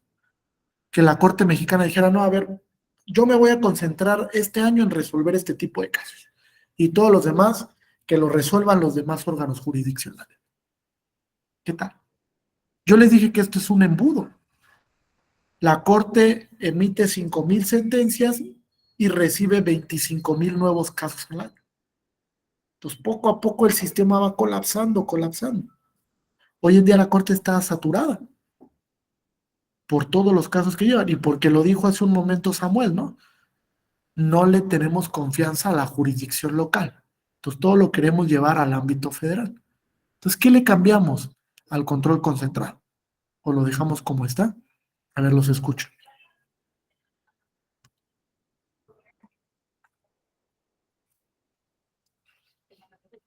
¿No? ¿Nadie? ¿Nadie se anima? A ver, Alberto, adelante. No, maestro. Sin duda alguna la especialización, ¿no? O sea, delimitar y quitar muchos temas de control de legalidad, De ¿no? acuerdo. Para la Suprema Corte, y que se dedique al estudio, pues, prácticamente exclusivo, ¿no? De ese tipo de asuntos de control ya de constitucionalidad. Y la elección, ¿no? de los ministros ahí me parece certera, ¿no? Porque al final pues ya los poderes se necesitan autovalidar, ¿no? Entre unos y otros. Entonces, sí es bueno que el Ejecutivo proponga en sus ternas que pasen los exámenes o ahí en el Senado sea quien los elija, ¿no? Sin duda alguna ahí es acertada a mi punto de vista. Creo yo que, porque ha habido, ¿no? Propuestas de reforma en cuanto a la elección de los ministros. Recuerdo algún senador priista hace algunos años que comenzó a decir que los ministros de la Suprema Corte tenían que ser elegidos por voto, ¿no? Por parte de los ciudadanos. Politizar los temas jurídicos es muy complicado, ¿no? Es muy complicado. A mí me parece, si bien a lo mejor no, creo que es una elección acertada, ¿no? Digo, para no caer en algún otro, ¿no? Gracias. Fíjate, el primer punto yo estoy totalmente de acuerdo, Alberto, en el tema de quitarle estas cuestiones de legalidad. De hecho, si ustedes se remontan a la reforma 95-96, esa fue la idea. O sea, que la Corte fuera un auténtico tribunal constitucional a lo que él se... O sea, puras cuestiones de constitucionalidad. Las demás, que se distribuyan entre tribunales colegiados, etcétera. De hecho, por eso se crearon los tribunales colegiados, para que resolvieran cuestiones de legalidad y la Corte ya no tuviera esa competencia. Sin embargo, bueno, hoy en día está desdibujado, ¿no? Pero sería una buena propuesta el tema de quitarle a la Corte todos los temas de legalidad. Ya no resuelvas nada de legalidad, Suprema Corte. Y segundo, el método, híjole. O sea, el método de elección popular es un absurdo, ¿no? Nunca en la justicia constitucional se ha dado un método de elección popular. De hecho, hay dos antecedentes históricos. Tal vez no lo conozcan. Uno, que es en Bolivia. Ustedes saben, el Tribunal Pluricultural Nacional de Bolivia se elige a través de método popular, pero porque tiene una configuración muy rara. O sea, todas las comunidades están representadas en ese Tribunal Constitucional. Entonces, por eso es que hacen un método de selección popular y hasta ahora les ha funcionado más o menos, ¿no? No ha sido tan catastrófico. Y otro antecedente lo tenemos en México, en la época de Benito Juárez, cuando se propuso en 1857 que los ministros de la Suprema Corte se eligieran a través de voto de los colegios distritales. Ustedes lo recordarán. Los colegios distritales que se integraban a través de la Cámara de Diputados, pero no se elegían voto directo de manera popular. Es decir, los colegios de distritos electorales podían votar para ver quién llegaba a la Suprema Corte, pero no había un voto directo por parte de la ciudadanía, que es un antecedente. Ahora, yo sí creo que sin ser el método más asertivo, el método que tenemos actualmente no es tan afortunado. Porque si ustedes revisan los últimos 5 perfiles que han llegado a la Suprema Corte, no son tan asertivos. Por lo menos hoy en día hay un escándalo en la Corte que es catastrófico, ¿no? O me van a decir que no. O sea, que nos manda un mensaje de preocuparnos de quién llega a nuestro máximo tribunal, último tribunal constitucional. ¿Quién llega ahí? Porque ahí está quien va a generar un control abstracto. Fíjense, ahí está quien puede invalidar una norma. Así nada más de un plumazo, con una determinación judicial. Entonces, ¿quiénes tienen que llegar a nuestro máximo tribunal? Yo creo que sí hay que repensar el método de selección. Sí hay que repensarlo totalmente. Incluso yo sería partícipe de que de manera indirecta participara la sociedad civil. No a través de un voto directo, pero sí tal vez a través de algunos institutos o algunos organismos de la sociedad civil que saben evaluar perfiles que pudieran llegar a la Suprema Corte. Fíjense, ustedes saben que el Senado de la República forma una comisión cuando recibe una terna para ocupar un cargo de ministra o ministro de la Corte, ¿sí? Y que esa comisión revisa el perfil de quienes llegan a la Corte. ¿Cómo es posible que esa comisión no se haya dado cuenta del tema de la tesis de la ahora ministra Yasmín Esquivel Moza? Quiere decir que esa comisión no sirve para mucho, no revisa nada, porque si hubiera revisado, entonces se hubiera percatado de eso. Es una comisión especializada para elegir el cargo más importante jurisdiccional del país, nada más y nada menos. Entonces sí hay que repensar el método de selección. Es necesario. Sí, Tere, te escucho. ¿No? ¿Ya no? ¿Alguien más? ¿Alguna otra participación? ¿No? Bueno, les voy a lanzar una última pregunta provocadora para que les dé algunos antecedentes de la justicia electoral. Fíjense, en México, en los últimos 5 años ha habido una discusión muy importante en la academia, en la jurisdicción también, desde luego, sobre cómo configurar debidamente el tema del bloque de constitucionalidad. ¿Vale? Académicamente también hay muchos puntos de contradicción. Hay académicos que hablan de bloque, de parámetro, de bloque interpretado, etc. En la jurisdicción ni se diga, ¿no? En la jurisdicción también hay muchos puntos de contradicción. Fíjense, por lo menos en la Sala Superior y en la Suprema Corte nos hemos encontrado muchos puntos de contradicción. De hecho, existe una figura de contradicción de tesis en materia electoral, ustedes lo saben, que resuelve el Pleno de la Suprema Corte. Cuando hay un criterio de la Sala Superior que se enfrenta a un criterio de una de las salas de la Corte, el Pleno de la Corte resuelve el tema y determina qué criterio debe de subsistir. Entonces, en esa tesitura, yo les preguntaría, ¿qué opinan de la configuración del bloque? ¿Qué les parece en prospectiva? ¿Hay que mejorar en algo? ¿Qué opinan de la aplicación de los derechos humanos de fuente internacional? ¿Sí se aplican en la jurisdicción constitucional, local o federal? ¿No se aplican? ¿Qué opinan de la jurisprudencia interamericana? ¿Se aplica realmente para los casos en sede nacional? ¿Se aplica de manera correcta? Porque también hay una metodología de aplicación. ¿Y qué opinan también del llamado soft law? ¿Podemos acudir a opiniones de otros órganos especializados para resolver los casos en concreto en sede nacional? Una opinión de un comité de Naciones Unidas, de la Comisión Interamericana de Derechos Humanos. Puedo acudir incluso a un criterio del Tribunal Europeo de Derechos Humanos o de otro tribunal constitucional para ver qué ha dicho. ¿Qué opinan? ¿Cuál ha sido la evolución en México? ¿Qué sabor de boca les da a ustedes a partir de 2011 hasta acá la incorporación de los tratados internacionales en materia de derechos humanos?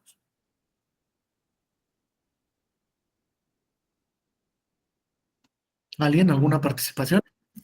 Sí, Francisco, adelante.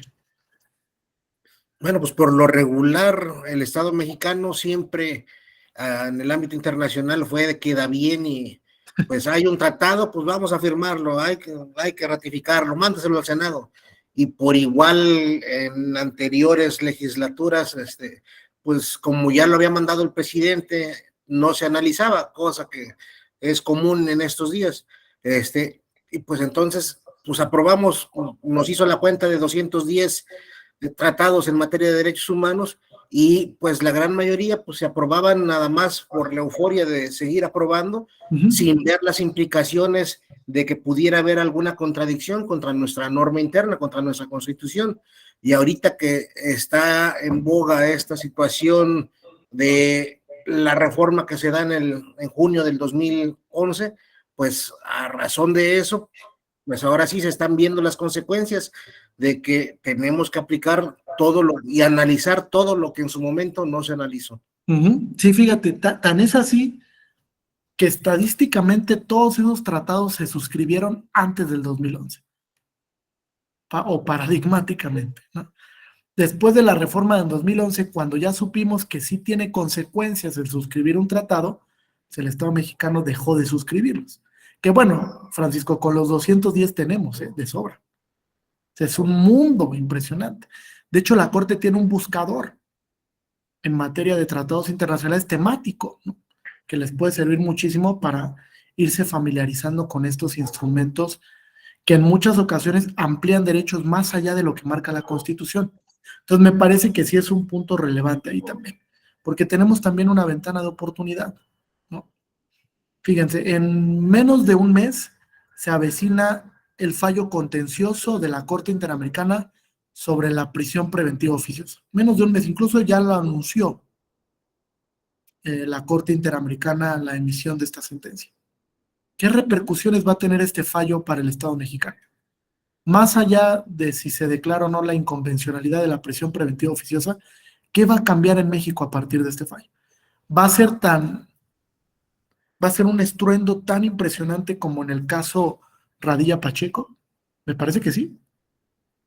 Va a ser muy importante este caso, muy, muy importante para la jurisdicción constitucional y para la postura de México como país frente al sistema interamericano. Va a depender muchas cosas del cumplimiento de esa sentencia. ¿Vale? ¿Alguna duda o pregunta hasta aquí? ¿No? Antes de que se me olvide, les voy a compartir un texto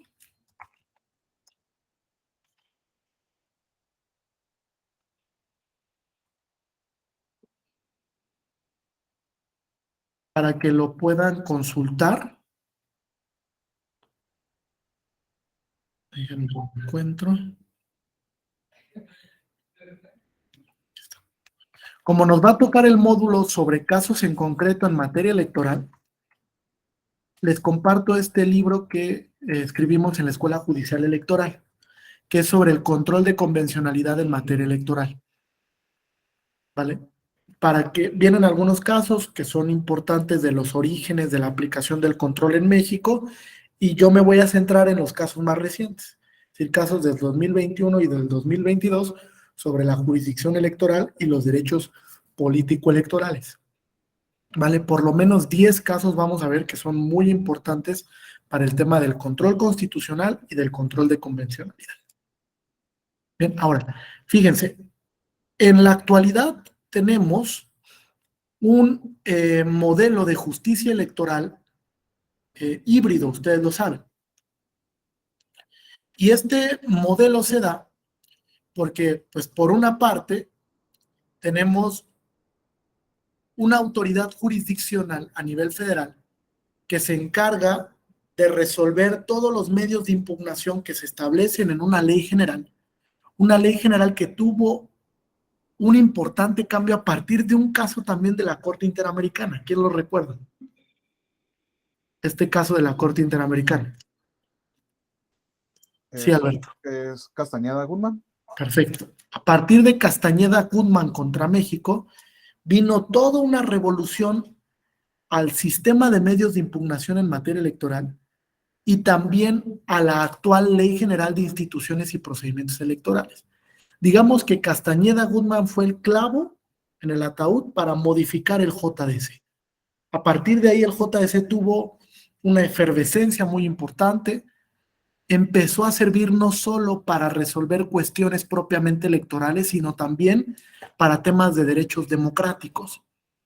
Y hoy en día la Sala Superior resuelve muchos temas de derechos democráticos, de libertad de expresión, de libertad de asociación, de interés superior de la niñez, de protección de datos personales, entre otras cuestiones que van de la mano con el ejercicio de derechos democráticos, como piedra angular de las democracias contemporáneas, como lo ha sostenido la Corte Interamericana desde el caso Yatama contra Nicaragua, ¿no? Que es, digamos, el caso más importante de la Corte Interamericana sobre la jurisdicción electoral indígena. Un caso sobre la configuración de un partido político por parte de un grupo originario en Nicaragua. Entonces, a partir de este caso Castañeda Guzmán se modifica el tema de la jurisdicción electoral, sobre todo de los mecanismos de impugnación en materia electoral, con un especial énfasis, desde luego, en el JDC. Pero también tenemos un Instituto Nacional Electoral. Y este Instituto Nacional Electoral, pues, se dedica precisamente a la organización de las elecciones a nivel nacional. Desde luego que aquí influye mucho la estructura del federalismo mexicano, porque los soples contribuyen desde luego también a la configuración de este sistema electoral administrativo o electivo, ¿vale? Esto es importante porque el Instituto Nacional Electoral se ha configurado como el órgano que permanentemente, de manera administrativa, organiza los comicios electorales y también resuelve la elección en el Estado mexicano. Resuelve la elección a nivel federal y participa de las elecciones con las entidades federativas, ¿vale? Con independencia de que existe esta distribución de competencias donde los soples juegan un papel importante. Si se dan cuenta, entonces tenemos el llamado sistema mixto en el ámbito electoral. Tenemos un tribunal que resuelve los temas jurisdiccionales y un organismo que se encarga de toda la organización de los comicios. A eso súmele la distribución del federalismo electoral, que es los soples se encargan en el ámbito de sus competencias de la organización de elecciones a nivel local y los tribunales electorales resuelven las impugnaciones que se puedan dirimir en el ámbito de la competencia local a través de múltiples medios de impugnación. Por lo menos 4 o 5 medios de impugnación existen en cada código electoral y a nivel federal, ni les digo, tenemos 15 medios de impugnación. Que tendríamos que simplificarlo ya, es una exigencia. Venía como parte de la reforma electoral que se había propuesto por parte del Poder Judicial de la Federación, sin embargo, pues no le hicieron mucho caso, pero sí es momento de simplificar el tema de los medios de impugnación. Es muy técnico y eso ha hecho que también se complique la jurisdicción electoral a nivel federal, dada la gran variedad que existe de este tipo de mecanismos. Fíjense, por cuanto hace a la justicia electoral, digamos que podemos hacer referencia a la naturaleza de los medios de impugnación, porque hay medios de impugnación que resuelven solo cuestiones de legalidad y hay medios de impugnación que resuelven cuestiones propiamente constitucionales, por ejemplo, el recurso de reconsideración. Con base en esta naturaleza de los medios de impugnación, pues existen, digamos, 3 posibilidades para establecer la jurisdicción electoral. O, de manera más sencilla, el órgano que se encarga de resolver los planteamientos de impugnaciones de los procesos electorales. Fíjense, hay países donde se le confiere esa facultad de resolver, por ejemplo, la validez de una elección al Poder Legislativo, como en el caso de los Estados Unidos, que es un órgano legislativo quien resuelve la calificación de las elecciones, lo que en México se llamó en su momento la autocalificación, ¿vale? Donde el propio Congreso es el que determinaba si la elección había sido correcta o no. Ahora, también hay modelos que han optado por el tema jurisdiccional, como en México, donde le corresponde a un órgano resolver si efectivamente la elección fue correcta o si se violó alguno de los principios constitucionales. Hoy en día tenemos dos sentencias muy importantes para el tema de la calificación de elecciones del año pasado. ¿Quién la recuerda? Dos elecciones que se anularon y que son muy importantes, incluso para el tema de la determinancia y la nulidad de elecciones.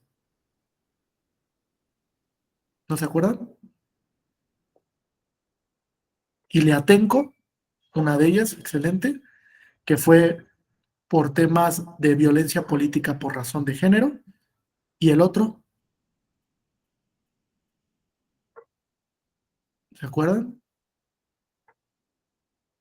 De Puebla, no, es de Jalisco. ¿Quién aquí es de Jalisco? ¿Nadie es de Jalisco aquí?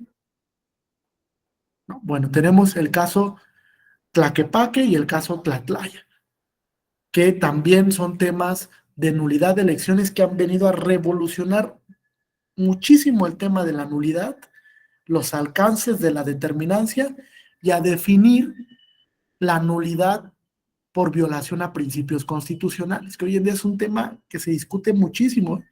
Tenemos dos procesos electorales muy importantes, el del Estado de México y ¿cuál otro? Coahuila, así es, Francisco. Estos dos son determinantes, ¿eh?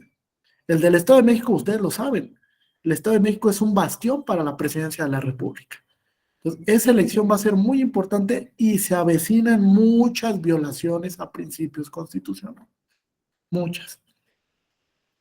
De entrada, un sinnúmero de actos anticipados de campaña como nunca en la historia.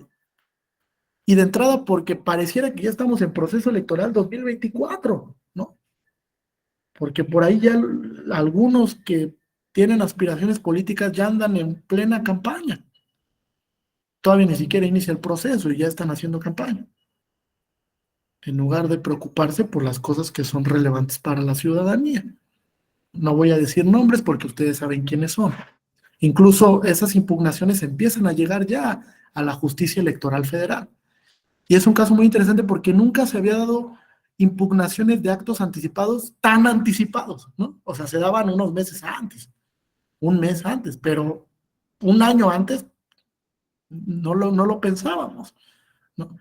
Y hoy en día nos enfrentamos a un reto muy interesante en la justicia electoral, que es las campañas digitales. Es muy interesante el tema.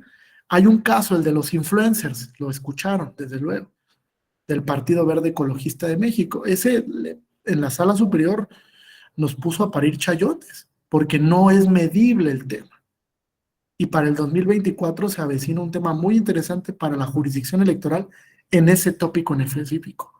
¿Cómo medir el tema de gastos, de difusión, de plataforma electoral a través de las redes sociales? Muy complejo, ¿eh? Muy, muy complejo. Entonces, hay estados que optan por este sistema en el que el órgano jurisdiccional califica la elección. El caso mexicano, pues es el ejemplo de ello. Y también hay estados que optan por el tema administrativo, es decir, quien califica la validez de una elección no es ni un órgano jurisdiccional ni uno legislativo, sino uno administrativo, como en el caso de Costa Rica, de Nicaragua, de Uruguay, de Turquía, que tienen órganos constitucionales autónomos que califican la elección. Ellos se encargan. Ellos determinan la validez de ese comicio electoral. Y excepcionalmente, hay algunos casos donde se crean órganos ad hoc, es decir, un órgano especial solamente para resolver ese tema en un determinado punto. Y hay un antecedente en el 2006 donde se creó un órgano ad hoc para resolver una elección de acuerdo con un acuerdo integral de paz en el 2006. Ese se creó por el constituyente de Nepal. y se creó únicamente de manera temporal para resolver en ese caso la elección. Una vez que resolvió la elección, que fue su única y principal tarea, desapareció el órgano. Entonces, digamos que en los temas de la justicia electoral existen 4 modelos. Los que califican la elección a través de un órgano parlamentario o legislativo, los que califican la elección a través de un órgano jurisdiccional, los que califican la elección a través de un órgano administrativo electoral y los que llegaron a calificar la elección en algún momento a través de un órgano ad hoc, solamente creado para ese momento y que posteriormente desapareció. Entonces son los momentos que tenemos en la justicia electoral y los modelos que se han ocupado históricamente. ¿Correcto hasta aquí? ¿Alguna duda o pregunta? ¿Comentario? Sí, Fidel, adelante. Buenas tardes a todas y a todos. Maestro, consultarle en esta progresividad de los derechos y sobre todo en el marco constitucional convencional del cual usted nos ha hablado, ¿dónde quedan los sistemas normativos internos? ¿Por qué? Porque nos hemos percatado que pues estos ya están teniendo una evolución muy considerable. Sin embargo, hay limitaciones todavía y sobre todo tratándose de candidaturas, ¿sí?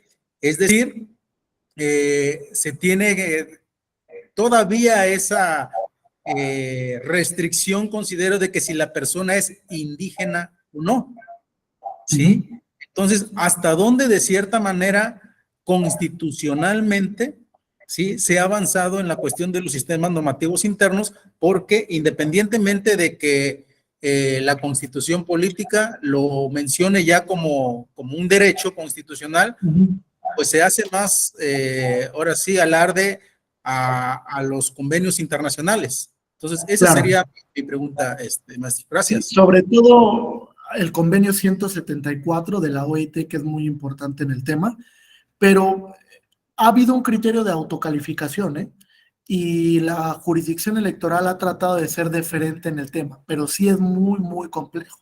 Sobre todo la revisión, cuando llega al tema jurisdiccional a través de un método de elección de sistema interno, es muy complejo para la jurisdicción electoral.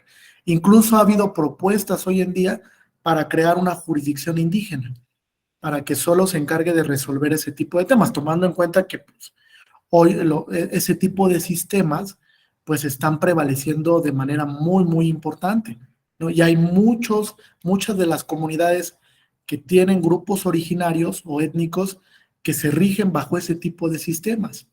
Entonces habrá que evaluar si es necesaria una jurisdicción indígena. Incluso hablaba de una jurisdicción indígena federal para los municipios de Chiapas, Oaxaca, Veracruz, toda la parte que le toca a la circunscripción de la Sala Regional Jalapa, donde sí es necesario porque el 90% de los casos que ellos resuelven son de temas de elecciones internas, ¿no? Por parte de estos grupos o de usos y costumbres de las diferentes comunidades. Entonces, hay un sistema de autocalificación y ha sido muy complejo para la jurisdicción electoral resolverlo. Sí te puedo decir que el criterio ahora es ser lo más deferente posible. O sea, dejar que ellos elijan, que ellos resuelvan, y solo cuando hay un tema muy complejo donde sí nos tengamos que meter, entonces actúa la jurisdicción electoral, pero sí tratando de respetar mucho los métodos, candidatos, etcétera, que la propia comunidad determine. Ese es el criterio que actualmente existe. Y el tema de la autoadscripción, donde pues la Sala Superior ha sido bastante categórica, ¿no? Basta con que la persona se autoadscriba para tenerlo como acreditado de esa comunidad o de ese grupo originario, que ha habido casos problemáticos, ¿no? Ahí tenemos el de los mushes, donde también muchas personas se hicieron pasar por miembros de la comunidad cuando no lo eran, y había esta diferencia exacto entre autoadscripción simple y la calificada. Y el más reciente es el del Mijis, ¿no? Donde él, bueno, que en paz descanse ahora, buscó una candidatura a través de una comunidad indígena, se autoadscribió como miembro de la misma y la Sala Superior, al momento de revisar la autoadscripción, pues determinó que no pertenecía a esa comunidad y le quitó la candidatura, ¿no? Entonces sí se ha prestado también a mal uso, pero ahí sí creo por parte de los partidos políticos, ¿no? Que han jugado un papel, digamos, intermitente en el tema, ¿no? A veces utilizan mucho este tema para poner a gente que evidentemente no representa a estos grupos o a estas comunidades, ¿no? Sí, Samuel, adelante. Respecto a lo que dice de la autoscripción, nosotros en Nayarit tuvimos el año, bueno, ya antepasado, en 2021, Sí. una situación con pueblos originarios.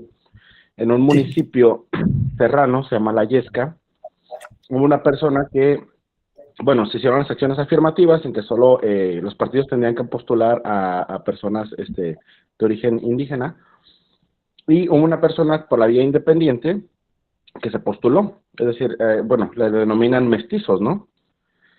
Y el tema escaló hasta Sala Superior, porque cada acto que emitió Lople pues fue impugnado por las distintas autoridades, y ese tema pues fue un tanto escabroso porque nos valió una elección extraordinaria, es decir, en pleno, la noche previa a la jornada electoral, Sala Superior sesiona y le cancela la candidatura a esta persona. Y deviene pues en una manifestación civil, es decir, la gente del poblado se manifiesta en contra de que se le cancele la candidatura.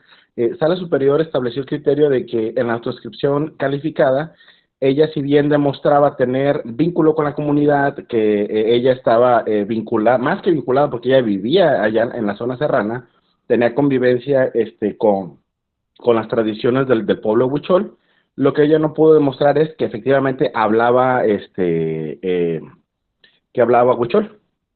Esto le devino en la cancelación de la candidatura y bueno, fue un tema que los pobladores tomaron la instalación del Consejo Municipal y no permitieron que los paquetes electorales salieran a las casillas. Entonces Sí, fue un tema que por poco deviene en un problema social, porque ya iba a haber enfrentamientos entre las autoridades, entre las personas mestizas, las personas de origen indígena y la autoridad, porque pues se cambiaron los ánimos, vaya. Sí, claro, es muy complejo y sobre todo creo que los partidos también han sido causantes de problematizar mucho este tema, ¿no? Porque proponen a gente que evidentemente no representa a estos grupos.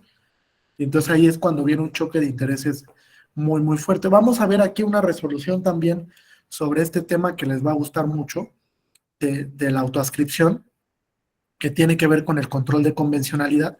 Y vamos a hablar también de la sentencia del caso Yatama, ¿no? Para que vean cómo resolvió el tema la Corte Interamericana cuando le plantearon la posibilidad de que una comunidad constituyera un partido político, ¿no? Que es una sentencia muy emblemática para la jurisdicción contenciosa de la Corte Interamericana.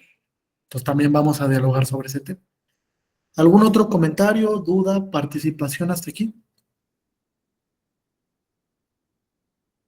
¿No? Bueno, pues si no es así, gracias por la atención. Espero que hayan disfrutado este primer módulo del diplomado. Nos volveremos a encontrar, desde luego, en un módulo sobre control difuso y en un módulo sobre libertad de expresión, que también es muy interesante, y control de convencionalidad. Y espero pues que disfruten mucho el programa, a nombre de la unidad académica, del doctor Alfonso Herrera y desde luego de la doctora Gaby. Pues les deseo mucho éxito en este programa de diplomado y que puedan seguir en todos los demás programas académicos y actividades de la Escuela Judicial Electoral. Muchas gracias a todas y todos. Hasta pronto. Que estén muy bien. Bonita noche. Gracias, bonita noche a todos. Igualmente, muchas gracias. Gracias, buenas noches. Nos vemos.